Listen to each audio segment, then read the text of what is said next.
Hello everyone, welcome back to my channel. आज हम लोग कंटिन्यू करने जा रहे हैं क्लास 10th के बायोलॉजी चैप्टर को। ठीक है, एंड चैप्टर है लाइफ प्रोसेसेस, जो कि हम लोग पढ़ रहे थे। एंड इसका जो है 5 लेक्चर्स ऑलरेडी हमने अपलोड कर दिया है एंड दिस इज पार्ट 6। ठीक है, 5 पार्ट्स ऑलरेडी हमने कवर कर लिया है। This is the part 6 of this chapter, right. पिछले वीडियो में हमने पढ़ा था रेस्पिरेटरी सिस्टम के बारे में। आज हम लोग पढ़ने जा रहे हैं सर्कुलेटरी सिस्टम को। ओके, सो चलिए स्टार्ट करते हैं। सर्कुलेटरी सिस्टम, देखिए सर्कुलेटरी सिस्टम क्या है। जितने भी लिविंग ऑर्गेनिज्म है, सभी लिविंग ऑर्गेनिज्म, चाहे वो प्लांट हो, एनिमल हो, ह्यूमन बींग्स हो, हर एक लिविंग ऑर्गेनिज्म के बॉडी के अंदर सब्सटेंसेस का मूवमेंट होता है। एक पार्ट से दूसरे पार्ट में मूव करता है, जिसको हम ट्रांसपोर्टेशन कहते हैं। यानी कि सब्सटेंसेस का ट्रांसपोर्टेशन होता है वन बॉडी पार्ट से अनदर बॉडी पार्ट में। ठीक है, तो उसमें सर्टेन ऑर्गन्स इन्वॉल्व रहता है। अगर हम लोग ह्यूमन बींग्स की बात करें तो ह्यूमन बींग्स में भी जो सब्सटेंसेस का ट्रांसपोर्टेशन होता है, जैसे glucose, oxygen, carbon dioxide, different kinds of metabolic waste, nutrients, water, hormones, इस सब चीजों का जो क्या होता है ट्रांसपोर्टेशन होता है एक बॉडी पार्ट से दूसरे बॉडी पार्ट में। और इस ट्रांसपोर्टेशन में जो ऑर्गन सिस्टम हेल्प करता है हमारे को, वो है आपका सर्कुलेटरी सिस्टम, राइट। तो इसके बारे में हम लोग अच्छे से पढ़ेंगे। सर्कुलेटरी सिस्टम क्या है? एक तरह का मतलब ट्रांसपोर्टिंग सिस्टम है, right. It is a kind of transporting system. क्यों? क्योंकि ये ट्रांसपोर्टेशन में हेल्प करता है। And circulatory system in human beings is also called cardiovascular system. क्यों कहते हैं वो आगे हम लोग पढ़ेंगे। This is also called cardiovascular system. ठीक है, क्यों कहते हैं इसके बारे में हम लोग आगे पढ़ेंगे। तो चलिए स्टार्ट करते हैं। सबसे पहले हम लोग बात करेंगे फ्लूइड्स इन आवर बॉडी। हमारे बॉडी में जो है सो दो काइंड्स ऑफ फ्लूइड्स रहते हैं। एक जो कि मूव करता है, दूसरा जो मूव नहीं करता है, टिश्यूज के बीच में रहता है। ठीक है, तो फर्स्ट आपका हो गया सर्कुलेटिंग फ्लूइड। वो फ्लूइड जो कि सर्कुलेट होता है हमारे बॉडी में, एक पार्ट से दूसरे पार्ट में मूव करता है। एंड दूसरा है नॉन सर्कुलेटिंग फ्लूइड, जो हमारे बॉडी में मूव नहीं करता, टिश्यू के बीच में प्रेजेंट रहता है, इसलिए इसको जो सो टिश्यू फ्लूइड भी कहा जाता है। टिश्यू फ्लूइड भी इसे कहा जाता है, राइट। सर्कुलेटिंग फ्लूइड जो कि हमारे बॉडी में सर्कुलेट होता है, एक पार्ट से दूसरे पार्ट में मूव करता है, वो दो टाइप का आपका है, ब्लड एंड लिम्फ। दोनों के बारे में हम लोग पढ़ेंगे, because both are in our syllabus. उसके बाद अगर हम बात करें कुछ नॉन सर्कुलेटिंग फ्लूइड का, यानी कि जो टिश्यूज के बीच में जो फ्लूइड रहता है, उसके बारे में अगर हम बात करें तो बहुत सारे होते हैं, जिसमें से कुछ एग्जांपल्स हम लोग यहाँ पढ़ेंगे।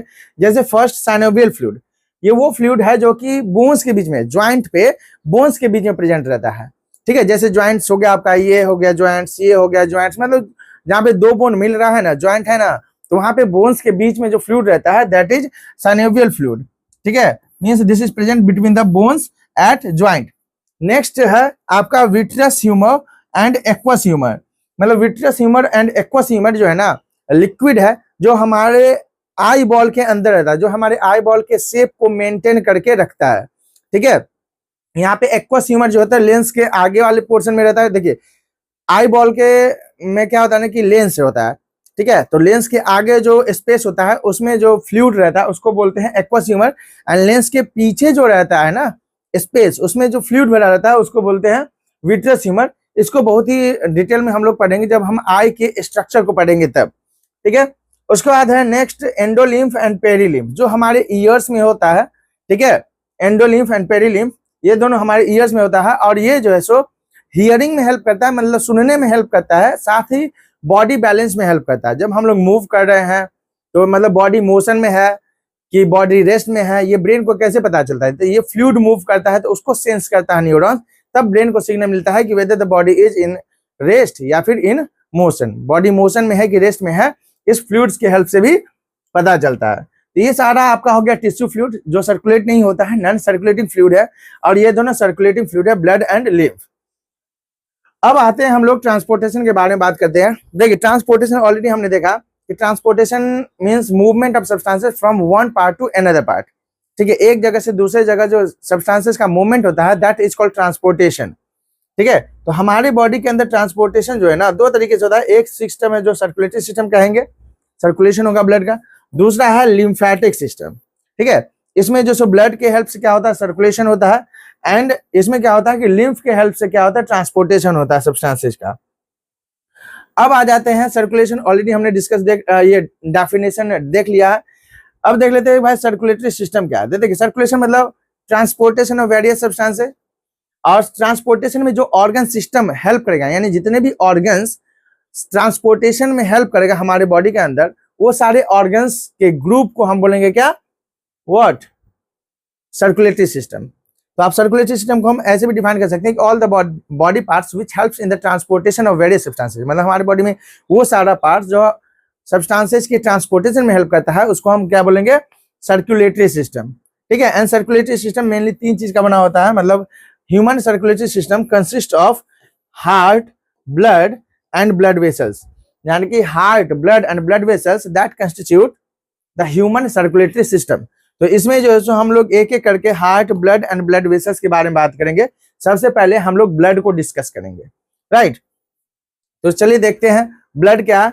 तो देखिए ब्लड जो है ना, it is kind of connective tissue, जो कि हम लोग क्लास 9th में ऑलरेडी पढ़े हुए थे। ठीक है, ये कनेक्टिव टिश्यू है। कनेक्टिव टिश्यू किसको बोलेंगे, वो टिश्यू जो डिफरेंट ऑर्गन्स या फिर डिफरेंट टिश्यूज को कनेक्ट करने का काम करता है।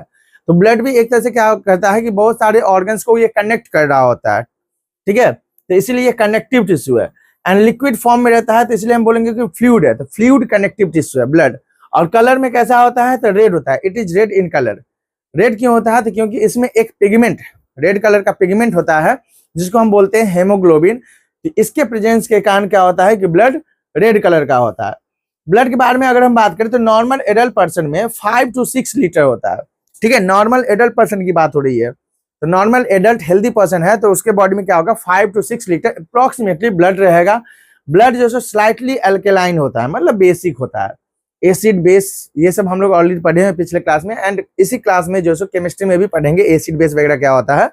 तो ये जो है क्या होता है कि ब्लड स्लाइटली बेसिक होता है, और इसका पीएच, ठीक है, पीएच वैल्यू अप्रोक्सीमेटली 7.4 होता है। ठीक है, तो 7 से थोड़ा ही ज्यादा है, इसीलिए जो हल्का बेसिक होता है, ज्यादा नहीं। और टेस्ट की बात करें तो इसका टेस्ट होता है थोड़ा सा साल्टिस। साल्टिस क्यों होता है, क्योंकि इसमें प्रेजेंट रहता है साल्ट। तो साल्ट के प्रेजेंस के कारण ब्लड का टेस्ट थोड़ा साल्टिस होता है। ठीक है, एंड ये थोड़ा सा थिक होता है क्योंकि लॉट्स ऑफ सब्सटेंसेस इसमें प्रेजेंट रहता है, एंड ये थोड़ा स्टिकी होता है, चिपचिपा होता है। स्टडी ऑफ ब्लड की अगर हम बात करें तो इसको बोला जाता है हिमेटोलॉजी। क्या बोलेंगे इसको, हिमेटोलॉजी। हिमेटोलॉजी में यहाँ पे अगर हम देखें तो HAEMATOLOGY है, कहीं कहीं पे HAE के बदले HE भी लिखा रहता है। ठीक है, हिमेटोलॉजी में। So both are correct. एक यूके इंग्लिश का वर्ड है एंड एक यूएस इंग्लिश का वर्ड है, तो कहीं पे आपको ये स्पेलिंग देखने को मिलेगा, कहीं पे ये स्पेलिंग देखने को मिलेगा, तो बोथ आर करेक्ट। ठीक है, अब हम बात कर रहे थे कि जो ब्लड का कलर होता है वो होता है रेड, बट रेड भी 2 टाइप का यहाँ पे होगा। ठीक है, मतलब यहाँ पे जो ब्लड जो है हो सकता है कि ब्राइट रेड हो, या हो सकता है कि डार्क रेड हो।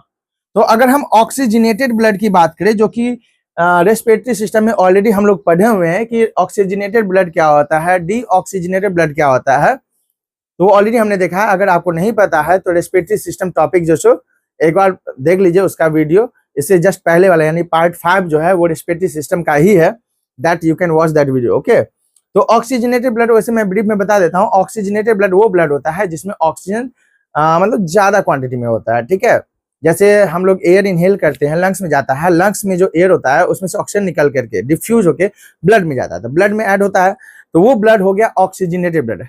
ठीक है, यानी कि oxygen rich blood is called oxygenated blood, जिसमें ऑक्सीजन का क्वांटिटी ज्यादा हो वो ऑक्सीजनेटेड ब्लड है। और डीऑक्सीजनेटेड ब्लड क्या होता है, देखिए वही ब्लड जो पूरे बॉडी पार्ट में क्या होगा, सर्कुलेट होगा, जहां जहां ऑक्सीजन का जरूरत होगा तो ऑक्सीजन को सप्लाई किया जाएगा, कार्बन डाइऑक्साइड कलेक्ट करेगा। तो अब ये हो गया डीऑक्सीजनेटेड ब्लड। ठीक है, तो डीऑक्सीजनेटेड ब्लड में क्या होता है कि कार्बन डाइऑक्साइड ज्यादा रहता है। देखिए ऑक्सीजन एंड कार्बन डाइऑक्साइड दोनों में रहता है। ठीक है, oxygenated blood and deoxygenated blood दोनों में कार्बन डाइऑक्साइड एंड ऑक्सीजन दोनों रहता है, बट वही है कि ऑक्सीजनेटेड ब्लड में ऑक्सीजन ज्यादा क्वांटिटी में रहता है, यानी कि this is oxygen rich blood. And deoxygenated blood की बात करें तो this is CO2 rich blood, यानी कि इसमें जो CO2 यानी कि कार्बन डाइऑक्साइड ज्यादा क्वांटिटी में होता है। तो देखिए ऑक्सीजनेटेड ब्लड जो होता है ना वो ब्राइट रेड कलर का होता है, हल्का रेड कलर का होता है, एंड डार्क रेड कलर का होता है डीऑक्सीजनेटेड ब्लड। ये याद रखना है, ऑब्जेक्टिव में पूछा जाता है। यहाँ पे ब्लड का जो कंपोजिशन सब दिखाया गया है, जैसे ब्लड वेसल्स है। ठीक है, ब्लड वेसल्स वो होता है पाइप लाइक स्ट्रक्चर जिससे ब्लड फ्लो करता है। इसमें कई सारे सेल्स होते हैं, जैसे आरबीसी आपको देखने को मिलेगा, ठीक है। उसके बाद व्हाइट ब्लड सेल्स देखने को मिलेगा, ठीक है। मोनोसाइट, न्यूट्रोफिल्स, ये भी व्हाइट ब्लड सेल का ही टाइप है जो हम आगे पढ़ेंगे। न्यूट्रोफिल्स वगैरह व्हाइट ब्लड सेल है। प्लाज्मा है, ये आगे हम देखेंगे। तो these things are the parts of blood जो हम अभी डिस्कस करने वाले हैं, ठीक है। तो हमने देख लिया कि ब्लड क्या है भाई। अब हम देखेंगे भाई ब्लड का फंक्शन क्या है। देखिए ब्लड का तो वैसे एक फंक्शन हम जान ही गए हैं कि ट्रांसपोर्टेशन होता है, इट ट्रांसपोर्ट्स वेरियस सब्सटेंसेस, ठीक है। तो ट्रांसपोर्टेशन का काम है, बट ट्रांसपोर्टेशन के साथ साथ इसका अदर काम भी है जो कि है प्रोटेक्शन का। ये हमारे बॉडी को प्रोटेक्ट करता है, ठीक है। कैसे करता है? तो फर्स्ट वे में ये करता है कि भाई ये किल करता है बहुत सारे जर्म्स को, पैथोजेंस को। पैथोजेंस मतलब वो माइक्रोब्स जो हमारे लिए डिजीज कॉज कर सकता है, जिसके कारण हमको डिजीज हो सकता है, तो उसको ये किल करता है। कई वेज में किल करता है, जैसे एनगल्फ करके मतलब पूरा कैप्चर करके इसको डिस्ट्रॉय कर देता है, या फिर एंटीबॉडीज बना करके, यानी antibodies certain kinds of protein रहता है जो WBC प्रोड्यूस करता है। वो प्रोटीन क्या करता है, पैथोजन से जाके कंबाइन हो जाता है, उसको इनएक्टिव बना देता है या फिर उसको किल कर देता है, ठीक है। तो वो पैथोजन हमको हार्म नहीं कर पाता है। तो एंटीबॉडीज आपका वो प्रोटीन हो गया, ये प्रोड्यूस करके क्या करता है, हमको प्रोटेक्ट करता है। And by producing antitoxin, antitoxin कुछ केमिकल्स होते हैं जो टॉक्सिक सब्सटेंस को न्यूट्रलाइज करता है। क्या होता है, देखिए जो पैथोजन हमारे बॉडी में एंटर करता है, जैसे बैक्टीरिया हो गया, फंगस हो गया, वायरस हो गया, हो सकता है कि ये जैसे कुछ केमिकल रिलीज करेगा, ठीक है, जो पॉइजनस हो सकता है, हमारे बॉडी के लिए हार्मफुल होगा। तो ये एंटीटॉक्सिन क्या करेगा, उस पॉइजनस सब्सटेंस से रिएक्ट करके उसको डिस्ट्रॉय कर देगा, उसको न्यूट्रल कर देगा, और वो हमको हार्म नहीं कर पाएगा। फिर तो ये सब्सटेंस जो न्यूट्रलाइज कर रहा है ना उसको, मतलब टॉक्सिक सब्सटेंस को, तो ये आपका हो गया एंटीटॉक्सिन, ठीक है। तो एंटीटॉक्सिन भी जो सो मतलब व्हाइट ब्लड सेल प्रोड्यूस करता है, जो कि ब्लड का पार्ट है। ये आगे हम पढ़ेंगे मतलब डिटेल में, ठीक है। अभी थोड़ा कंफ्यूजन में भी हो सकता है। चलिए, तो it prevents the loss of blood through the clotting. देखिए ब्लड जो है ना, अगर देखिए कहीं पे अगर कट लग जाता है तो ब्लड फ्लो करने लगता है। अब ब्लड लॉस अगर कंटिन्यूसली हो तो पर्सन का डेथ हो सकता है, बट ऐसा नहीं होता है जनरली, क्योंकि देखेंगे जहां पे कट लगता है वहां पे एक हार्ड लेयर जमा हो जाता है ना, और वो जो उसके कारण क्या होता है कि ब्लड लॉस रुक जाता है। तो वो जो हार्ड कोट बना है, ठीक है, उसको बोलते हैं ब्लड क्लॉट, या सिंपली क्लॉट बोल सकते हैं। और वो क्लॉट के फॉर्मेशन को बोलते हैं क्लॉटिंग। तो ब्लड में कुछ कंपोनेंट होते हैं जैसे प्लेटलेट्स, ओके, प्रोथ्रोम्बिन, फाइब्रिनोजेन, ये सब ब्लड का पार्ट है जो ब्लड क्लॉटिंग में हेल्प करता है, ठीक है। एंड ब्लड क्लॉटिंग क्या होता है कि ब्लड लॉस को रोकता है और हम सेफ रहते हैं। तो ब्लड जो है सो मतलब क्लॉटिंग के थ्रू भी क्या करता है, हमको प्रोटेक्ट करता है। नेक्स्ट है by regulation of body temperature, ठीक है। क्या होता है ना कि ब्लड जो है बॉडी टेम्परेचर को भी रेगुलेट करता है। देखिए जैसे हमारे बॉडी में ट्रिलियंस ऑफ सेल्स है, और हर एक सेल क्या करता है, फंक्शन करता है। हमेशा फंक्शन करने के लिए एनर्जी चाहिए। एनर्जी प्रोड्यूस होता है रेस्पिरेशन प्रोसेस से, एटीपी प्रोड्यूस होता है उसमें, एंड हीट भी प्रोड्यूस होता है। यानी कि हीट हमारी बॉडी में हमेशा प्रोड्यूस होते रहता है, क्योंकि रेस्पिरेशन ऑल द टाइम होते रहता है, तो हीट भी प्रोड्यूस होता है। और इंटरनली अगर वो हीट जो है ना ज्यादा अक्यूमुलेट होते जाएगा तो बॉडी का इंटरनल टेम्परेचर बढ़ेगा, जिसके कारण क्या होता है कि बहुत सारा मेटाबॉलिक प्रोसेसेस डिस्टर्ब होगा।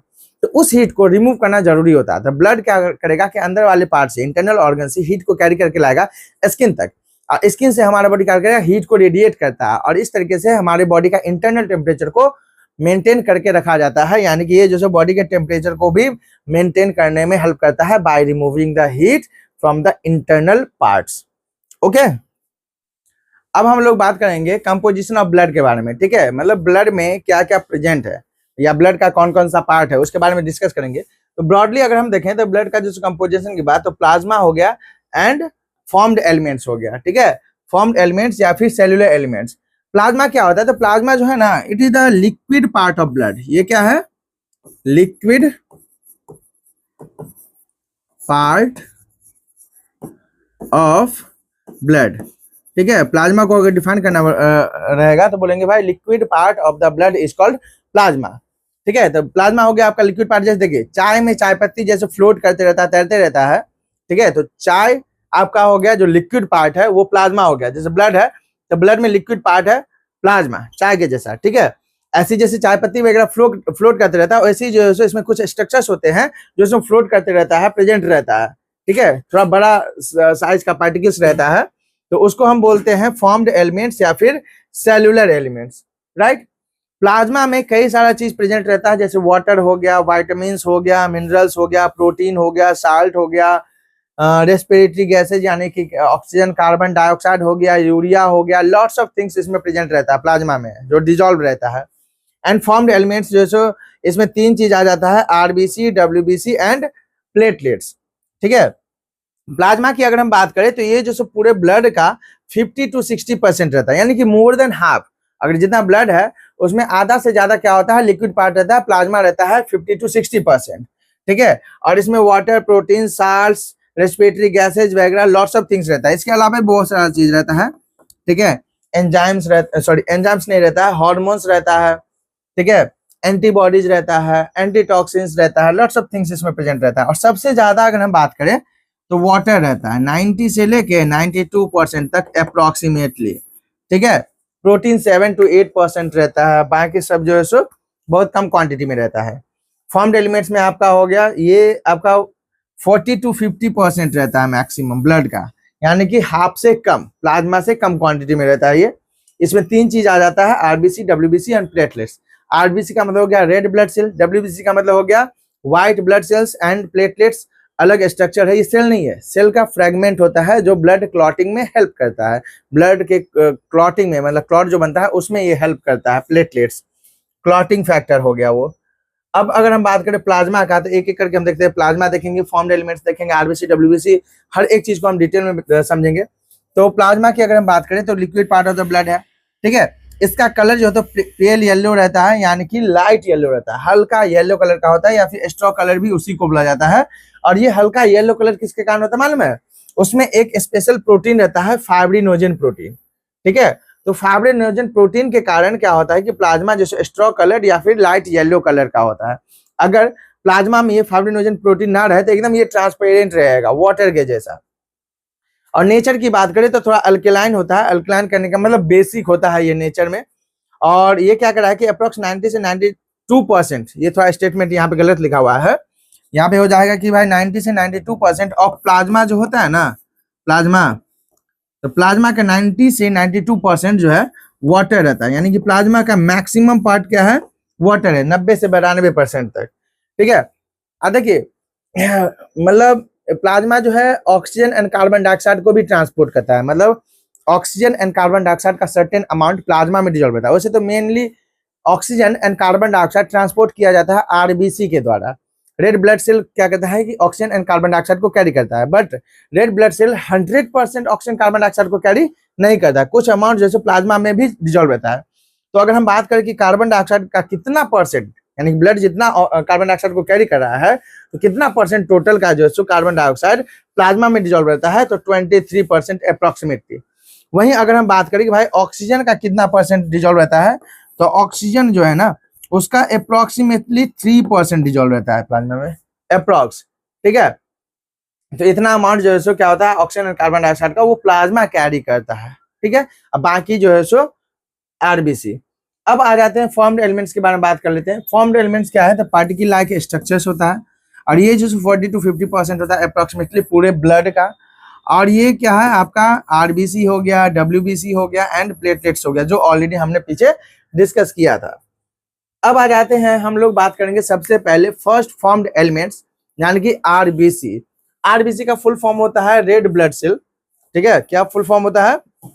Red blood cell. ठीक है, रेड ब्लड सेल या फिर रेड ब्लड कॉर्पसल्स भी बोलेंगे। और इसी को जो है सो इरिथ्रोसाइट्स भी कहा जाता है। क्या कहा जाता है? इरिथ्रोसाइट।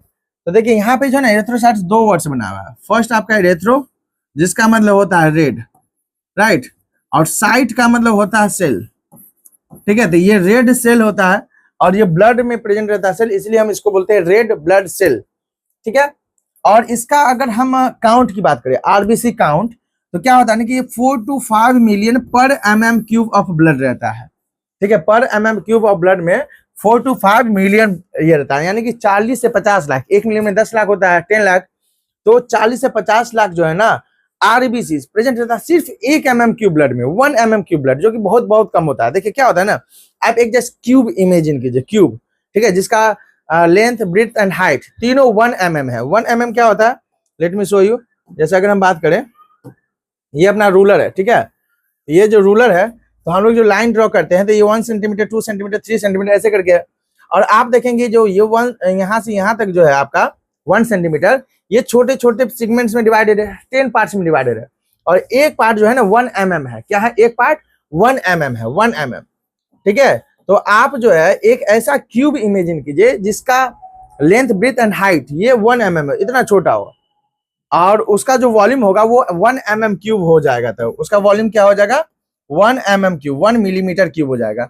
और उसमें जो ब्लड होगा ना, मतलब एक बूंद से भी कम ब्लड आएगा, तो उसमें जो ब्लड होगा बस उतना ही ब्लड में 40 से 50 लाख आरबीसी होता है। यू कैन इमेजिन भाई हमारे पूरे बॉडी में कितना होगा, क्योंकि 5 to 6 लीटर था। तो सबसे ज्यादा जो है फॉर्म्ड एलिमेंट्स है, सबसे ज्यादा आपका आरबीसी ही रहता है, रेड कलर का ये रहता है। और अगर हम बात करें इसके शेप की, तो देखिए पहली बात ये डिस्क शेप का होता है, यानी फ्लैट रहता है, चपटा रहता है, सर्कुलर रहता है, डिस्क शेप रहता है, एंड बाई कॉन्केव होता है। देखिए बाय का मतलब होता है टू, कॉन्केव मतलब ऐसा स्ट्रक्चर जो बीच में धंसा रहे, यानी कि बीच में पतला रहे, साइड साइड से मोटा रहेगा, तो उसको बोलते हैं कॉन्केव। और बाय मतलब दोनों तरफ से, जैसे हाजमोला टेबलेट होता है ना, दोनों तरफ से क्या होता है कि बीच में पतला रहता है और साइड साइड में मोटा रहता है, तो ठीक वैसा ही रहता है। जैसे अगर हम देखें ये आरबीसी है, अच्छा इसको हटा देते हैं, ये आरबीसी है, देखिए ये सर्कुलर फ्लैट है और साथ में बीच में धंसा हुआ है, साइड साइड में मोटा है, बीच में पतला है। ठीक है, तो ये बाई कॉन्केव हो गया, डिस्क लाइक हो गया, और ये हो गया आपका आरबीसी का शेप। अब आ जाते हैं आगे।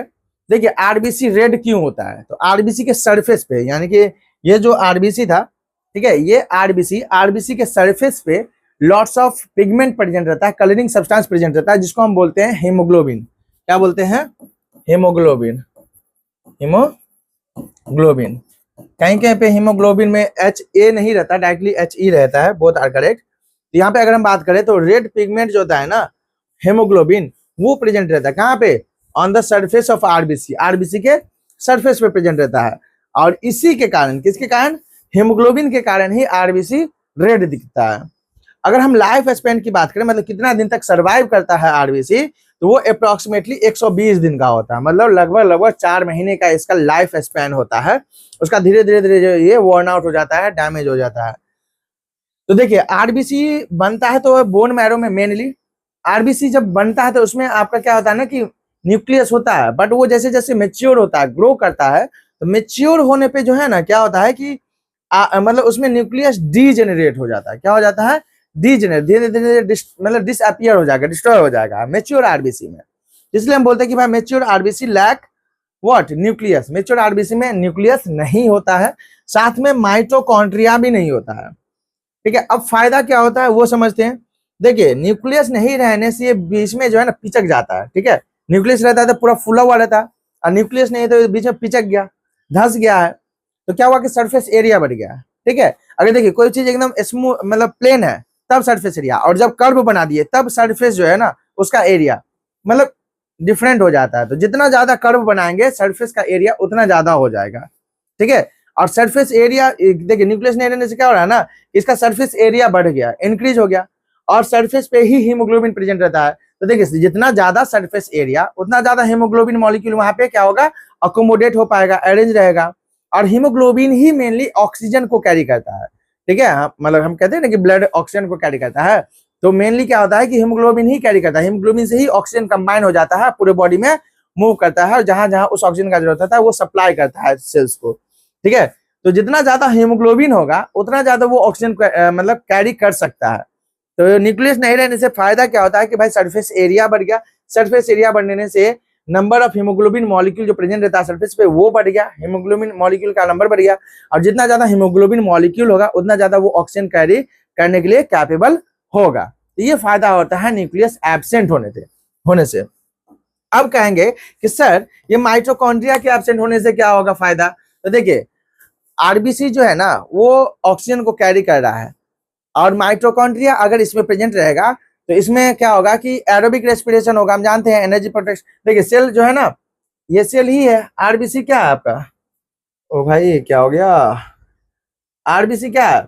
सेल ही है। सेल है मतलब इसको एनर्जी चाहिए फंक्शन करने के लिए, और एनर्जी प्रोड्यूस होता है रेस्पिरेशन प्रोसेस से। और रेस्पिरेशन हम ऑलरेडी पढ़ चुके हैं कि 2 तरीके से होता है, एक ऑक्सीजन के प्रेजेंस में, एक ऑक्सीजन के एब्सेंस में। तो अगर आरबीसी के पास माइटोकॉन्ड्रिया रहेगा तो वो ऑक्सीजन का तो यूज कर लेगा, जिस ऑक्सीजन को वो कैरी कर रहा है उसमें से बहुत सारे ऑक्सीजन को वो यूज कर लेगा खुद के लिए एनर्जी प्रोड्यूस करने के लिए। ठीक है, तो ये अगर माइटोकॉन्ड्रिया नहीं है तो फायदा क्या हो रहा है, जो ऑक्सीजन को वो कैरी कर रहा है उसमें से जरा भी ऑक्सीजन को वो यूज नहीं करेगा, सारा का सारा ऑक्सीजन वो कैरी करेगा। ये फायदा हो गया माइटोकॉन्ड्रिया एब्सेंट होने से। ठीक है, आई होप आप लोगों को समझ में आ रहा होगा। चलिए अब आ जाते हैं यहाँ पे। अच्छा ये तो ऑलरेडी हमने देख लिया है, सेम चीज है। ओके, फॉर्मेशन की बात करते हैं, मतलब आरबीसी कहाँ बनता है। तो आरबीसी जो बनेगा ना वो बोन मैरो में बनेगा। आप कहेंगे सर बोन मैरो क्या होता है। ठीक है, तो देखिए बोन मैरो जो है ना मतलब लंबा लंबा हॉलो बोन रहता है ना, हॉलो जो अंदर से खाली टाइप का रहता है, जैसे पाइप है ना, पाइप हॉलो स्ट्रक्चर होता है, लंबा है अंदर से खाली टाइप का है। तो बहुत सारे बोन्स हमारे बॉडी में क्या होता है ना कि अंदर से हॉलो रहता है, खाली रहता है, और उसमें जो ना जेली सब्सटेंस भरा रहता है, थिक फ्लूइड भरा रहता है, उसी को हम बोलते हैं बोन मैरो। और उसमें कुछ स्पेशल सेल्स रहता है जो आरबीसी डब्ल्यूबीसी इस सबको फॉर्म करता है, बनाता है। ठीक है, तो आरबीसी का फॉर्मेशन जो है ना बोन मैरो में ही होता है। और कौन से बोन मैरो है, तो bone marrow of long bones, जैसे कि आपका रिब्स हो गया। ठीक है, रिब केज का जो रिब्स है जो 24 है हमारे में, स्टर्नम हो गया जो यहाँ पे रहता है, उसके बाद इलियम हो गया जो हमारे कमर से नीचे वाले पोर्शन जो है बैक पोर्शन में फ्लैट बोन जो रहता है। तो इस समय क्या होता है ना कि बोन मैरो प्रेजेंट रहता है और यहाँ पे आरबीसी सबका फॉर्मेशन होता है। डिस्ट्रक्शन की बात करें, आरबीसी का जब लाइफ खत्म होने लगता है, वर्न आउट हो जाता है, काम के लायक नहीं रहता है, तो उसको डिस्ट्रॉय कर दिया जाता है। तो डिस्ट्रॉय कहाँ पे होता है, मतलब उसका डिस्ट्रक्शन कहाँ पे होता है, तो कई सारी जगहों पे होता है। जैसे लीवर में होता है इसका डिस्ट्रक्शन, स्प्लीन में होता है। स्प्लीन एक ऑर्गन है, लिम्फेटिक ऑर्गन, इसको मतलब ये हम लिम्फेटिक सिस्टम में भी पढ़ेंगे। स्टमक के जस्ट पीछे की तरफ होता है। ठीक है, ये लार्ज साइज का होता है, हमारे फिस्ट के इतना बड़ा होता है लगभग। ठीक है, तो यहाँ पे भी क्या होता है कि आरबीसी का डिस्ट्रक्शन होता है। बोन मैरो में भी यानी कि जहां वो बनता है वहां पे डिस्ट्रॉय का भी काम किया जाता है, डिस्ट्रक्शन का भी काम किया जाता है। हीमोग्लोबिन की अगर हम बात करें तो देखिए इसमें दो टाइप का, जैसे ये दो पार्ट से बना होता है, जैसे हीमेटिन एंड ग्लोबिन, दोनों प्रोटीन है। ठीक है, दोनों प्रोटीन है डिफरेंट का जो कंबाइंड रहता है। और अगर हम इसकी बात करें तो ये एरो गलती से यहाँ आ गया है। हीमेटिन जो होता है ना, इसमें आयरन भी प्रेजेंट रहता है, आयरन कंटेनिंग है ये सब्सटेंस हीमेटिन, और आयरन के कारण ही इससे ऑक्सीजन वगैरह कंबाइन हो पाता है। राइट, और इसी के कारण मेनली ये रेड कलर का होता है। चलिए यहां तक में तो समझ में आ गया। अब आ जाते हैं कि भाई फंक्शन क्या है। आरबीसी का फंक्शन जो है ना वो आपका ट्रांसपोर्टेशन है ऑक्सीजन एंड कार्बन डाइऑक्साइड का, जिसको हम रेस्पिरेटरी गैसेज भी कहते हैं, क्योंकि ये दोनों रेस्पिरेशन में इन्वॉल्व रहता है। यानी कि हम बोल सकते हैं कि function of RBC is to carry the respiratory gases, यानी कि ऑक्सीजन एंड कार्बन डाइऑक्साइड को कैरी करना इसका काम होता है। और ये जो हमने अभी थोड़ी देर पहले ही बताया था कि ये 100% मतलब ऑक्सीजन को नहीं कैरी करता है और ना ही ये 100% कार्बन डाइऑक्साइड को कैरी करता है। ठीक है, अगर हम बात करें तो देखिए ये जो कैरी करेगा ना लगभग 77%, हालांकि इतना नहीं रहता है, इससे थोड़ा कम ही रहता है, इतना कार्बन डाइऑक्साइड को ये कैरी करता है, एंड 97% को ये क्या करता है, ऑक्सीजन को कैरी करता है। राइट, अब आ जाते हैं कि ये कैरी करता कैसे है। तो देखिए होता क्या है ना, इसको थोड़ा अच्छे से समझ लेते हैं। वेट,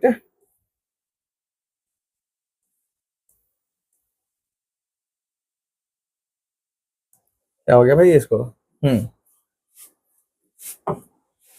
देखिए क्या होता है ना कि हम लोग एयर इनहेल करते हैं, उस एयर में से ऑक्सीजन डिफ्यूज होकर जाता है ब्लड में, आप ब्लड में जाएगा आरबीसी के पास, आरबीसी के सरफेस पे जो हीमोग्लोबिन है उससे वो कंबाइन होगा ऑक्सीजन।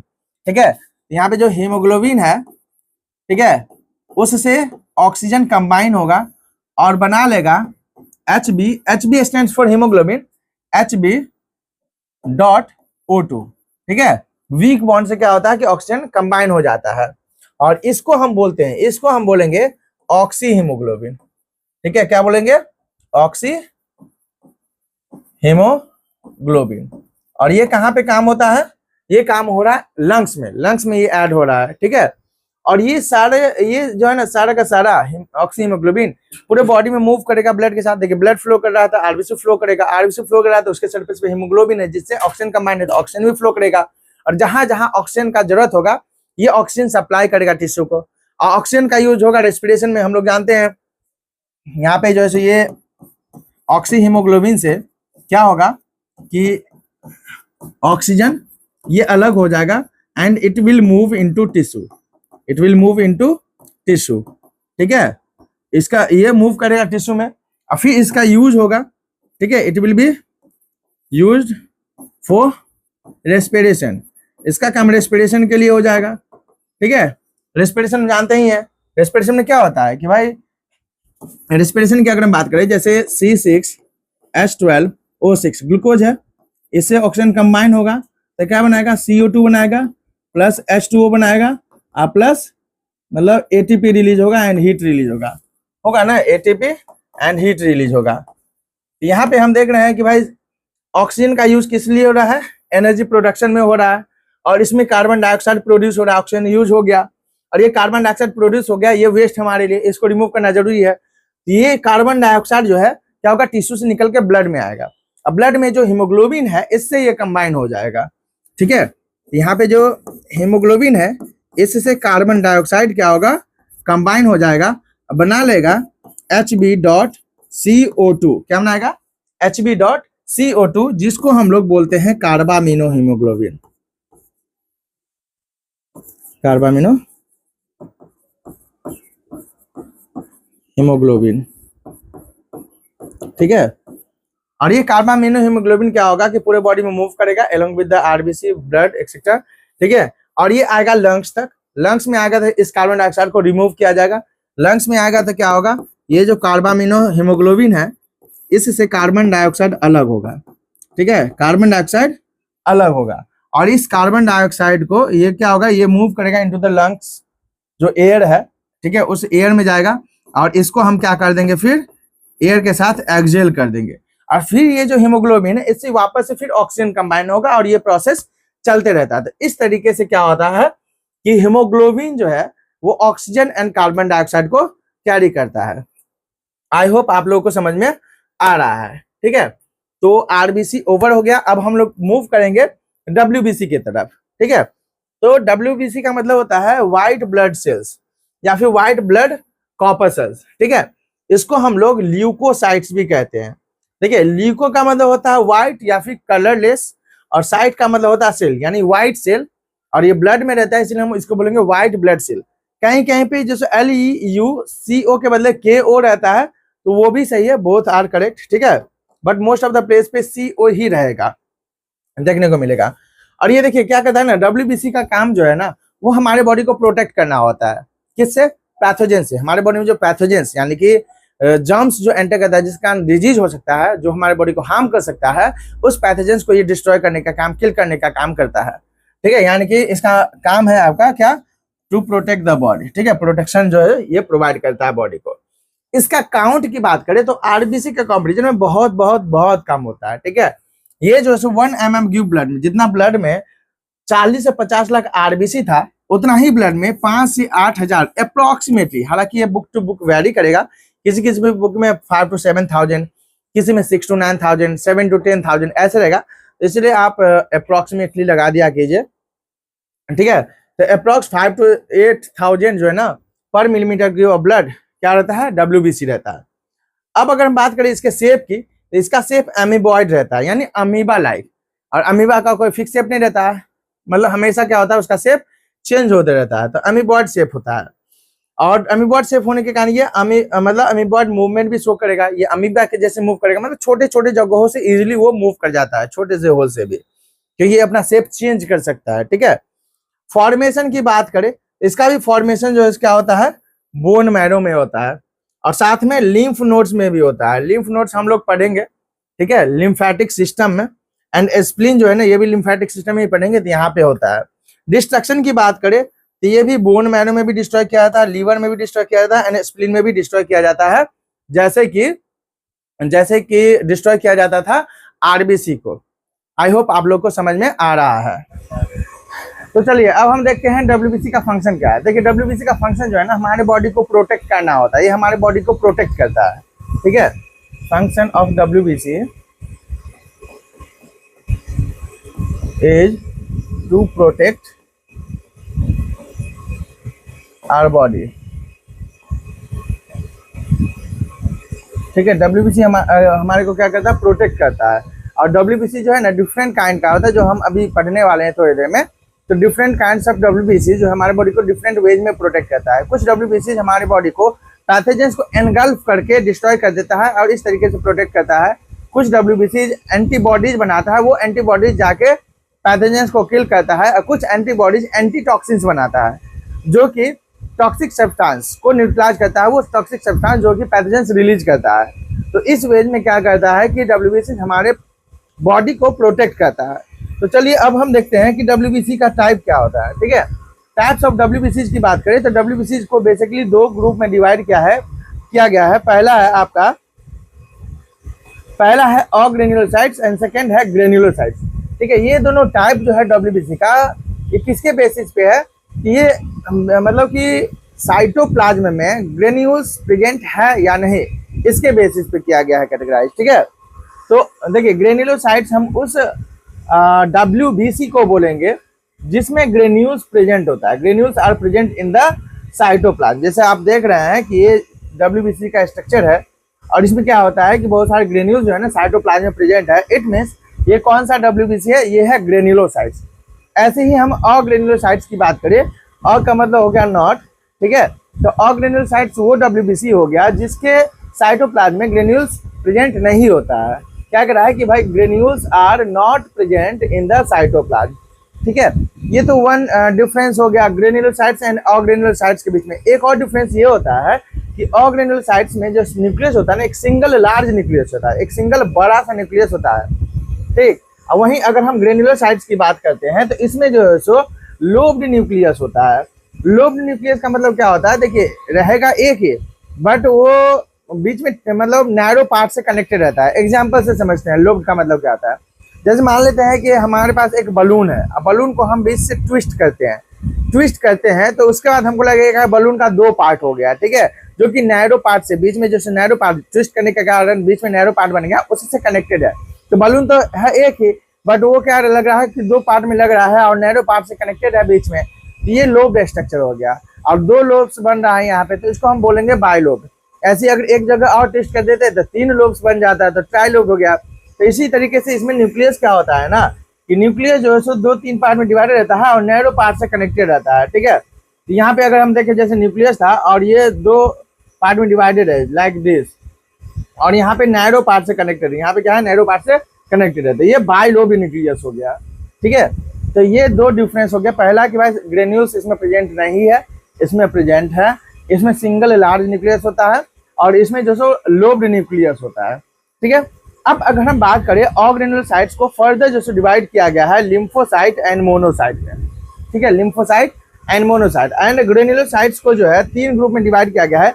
एसिडोफिल्स जिसको हम इओसिनोफिल्स भी कहते हैं, उसके बाद बेसोफिल्स एंड देन न्यूट्रोफिल्स। तो टोटल अगर हम बात करें तो यहाँ पे 5 टाइप्स हो जाता है WBC का। हालांकि इसका भी फर्दर डिवीजन किया गया है जो कि हम हायर क्लासेज में पढ़ेंगे। जैसे लिम्फोसाइट की ही बात करते हैं तो B lymphocyte, T lymphocyte like that, तो फर्दर इसका क्लासिफिकेशन किया गया है। लिम्फोसाइट की अगर बात करें तो देखिए लिम्फोसाइट हो गया, मोनोसाइट हो गया, एसिडोफिल्स, बेसोफिल्स और न्यूट्रोफिल्स।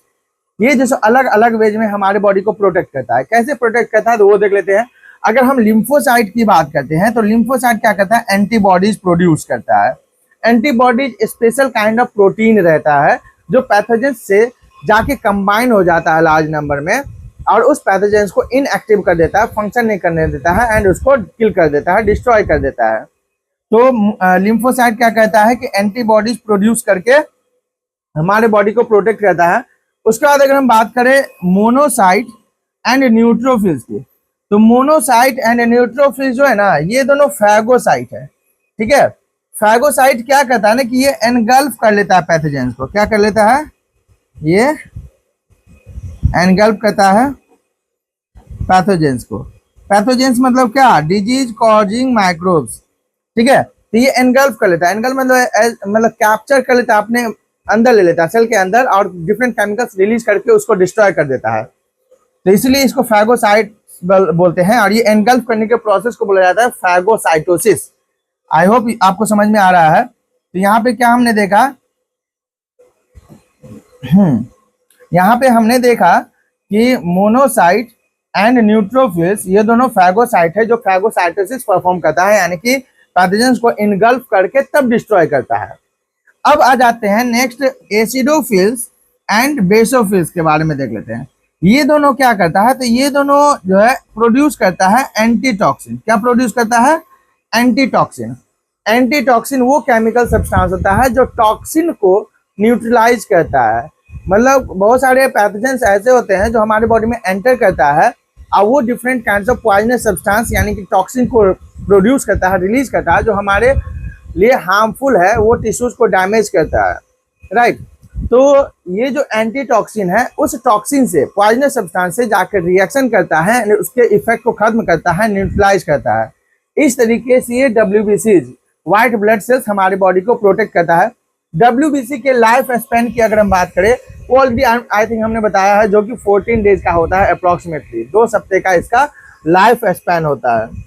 अब आ जाते हैं हम लोग नेक्स्ट सेल्यूलर एलिमेंट्स के बारे में बात कर लेते हैं, प्लेटलेट्स। अभी तक हमने देख लिया, RBC के बारे में हमने पढ़ लिया, WBCs को हमने देखा, ठीक है। अब जो है सो हम लोग पढ़ेंगे प्लेटलेट्स के बारे में, ठीक। तो देखिए प्लेटलेट्स जो होता है ना, इसको एक और नाम से हम जानते हैं, विच इज थ्रोम्बोसाइट्स, ठीक है। थ्रोम्बोसाइट्स 2 वर्ड से बना है, थ्रोम्बस एंड साइट। और थ्रोम्बस का मतलब होता है क्लॉट एंड साइट का मतलब होता है सेल, ठीक है। और क्लॉट के बारे में हमने ऑलरेडी बताया था कि कहीं पे अगर कट लग जाता है, ब्लीडिंग स्टार्ट हो जाता है, तो वहां पे कुछ देर के बाद एक हार्ड लेयर जमा हो जाता है, जिसको क्लॉट बोलते हैं। और वो क्या करता है कि फर्दर ब्लड लॉस को रोकता है, प्रिवेंट करता है, ठीक है। अगर ब्लड लॉस प्रिवेंट नहीं हुआ, रुका नहीं, तो पर्सन का डेथ भी हो सकता है, ठीक है। तो क्लॉट का बनना बहुत ही जरूरी होता है, राइट। और जिसमें हेल्प करता है प्लेटलेट्स, राइट। और देखिए एक चीज याद रखना है कि प्लेटलेट्स जो है ना, ये सेल नहीं है। WBCs एंड RBCs मतलब white blood cell, red blood cell, वो सब तो सेल था, बट ये प्रॉपर सेल नहीं होता है, इसका कोई सेलुलर स्ट्रक्चर नहीं रहता है। ये है क्या? ये है फ्रैगमेंट्स ऑफ सेल। क्या है ये है फ्रैगमेंट्स ऑफ सेल। फ्रैगमेंट मतलब पीसेज, मतलब सेल का टुकड़ा होता है। देखिए बोन मैरो में ना स्पेशल सेल्स होते हैं जिसको बोला जाता है मेगा कैरियोट। क्या बोला जाता है? Mega कैरियोट,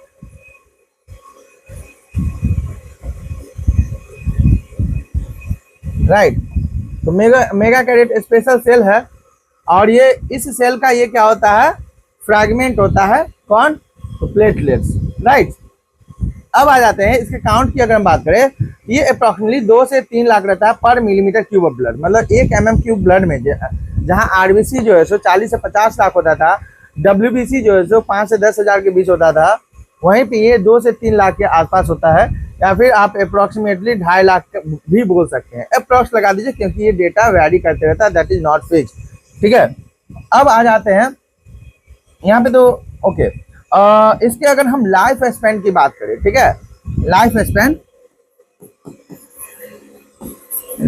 span of platelets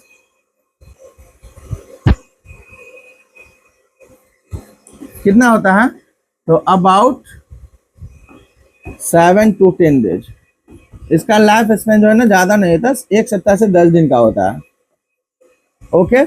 and platelets बहुत ही इंपॉर्टेंट है, ये क्लॉटिंग फैक्टर है, ठीक है, ब्लीडिंग को रोकता है। एक और चीज देखिए, किसी किसी में क्या होता है ना कि एक डिजीज होता है, राइट, जिसके कारण क्या होता है कि प्लेटलेट्स का फॉर्मेशन अच्छे से नहीं हो पाता है, और उस पर्सन में जो है सो अगर कहीं पे कट लग गया तो ब्लीडिंग जो है सो रुकते ही नहीं रहता है, क्योंकि ये क्लॉटिंग फैक्टर है, और ये कम क्वांटिटी में रहता है, तो क्या होता है कि वो क्लॉट बना ही नहीं पाता है, ब्लीडिंग होते ही रहता है। ये जो डिजीज है ना, जो प्लेटलेट्स के डेफिशिएंसी के कारण होता है, इसको हम बोलते हैं ब्लीडर्स डिजीज या फिर रॉयल डिजीज। क्या बोलते हैं? ब्लीडर्स डिजीज, ब्लीडर्स डिजीज, या फिर इसी को हम बोलते हैं रॉयल डिजीज, राइट। और ये जेनेटिक होता है, ओके। इसके बारे में हम लोग जेनेटिक चैप्टर में पढ़ेंगे। तो आज के लिए जो सो फिलहाल इतना ही। आई होप आपको जो सो पसंद आया ये सब, ओके। अच्छा एक और चीज, इसमें ये जो सो ब्लीडर्स डिजीज या रॉयल डिजीज, इसको जो सो हीमोफीलिया भी कहा जाता है, ठीक है। क्या बोला जाता है? हीमोफीलिया। अच्छा इसके बारे में हम जेनेटिक्स में बात करेंगे। आज के लिए इतना ही। आई होप आप लोग को जो सो पसंद आया। अगर आप लोग को कोई क्वेरी है तो ज़रूर कमेंट में पूछें, ओके। Thank you.